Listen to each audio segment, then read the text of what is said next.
இன்றைக்கு எல்லாரும் என்ன சொல்றாங்க அப்படின்னா, நாம எப்படி இருந்து ஜெபிச்சா அந்த ஜெபம் கேட்கப்படும், கர்த்தர் என்னுடைய ஜெபத்தை எல்லாம் கேட்கிறார் அப்படின்னு சொல்லி அனைவரும் சொல்றாங்க.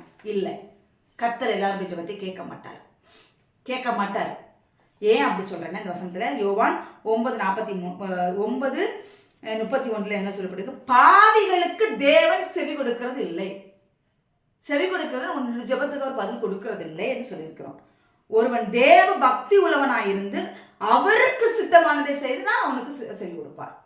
அதனால பாவிகளுக்கு அவர் செவி கொடுக்க மாட்டார். திருப்பி நான் சொல்றேன், பாவிகளுக்கு தேவன் செவி கொடுக்கவே மாட்டார். நீங்க நினைக்கலாம், நான் எவ்வளவுதான் பாவம் செய்து கொண்டிருந்தாலும் நான் போய் தேவ சமூகத்தில் இருந்தோம்னா பெற்று தர்றார் அப்படின்னா பிசாஸ் தர்றான்.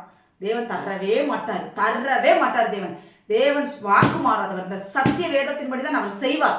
அதனால வேத பிரமாணம் என்ன சொல்லுதா? பாவிகளுக்கு தேவன் செவி கொடுக்கறதில்லை. ஒருவன் தேவ பக்தி உள்ளவனாயிருந்து அவருக்கு சித்தமானதை செய்தால் செவி கொடுப்பார், அவனுக்கு செவி கொடுப்பார். அவருக்கு சித்தமானது எதுனா பரிசுத்தம். பரிசுத்தத்தை நீங்கள் வாஞ்சியுங்கள். பரிசுத்தமா இருந்து தேவனுடைய பாதத்தில் அமர்ந்திருந்தால் தேவன் இந்த வார்த்தையை கேட்பார்.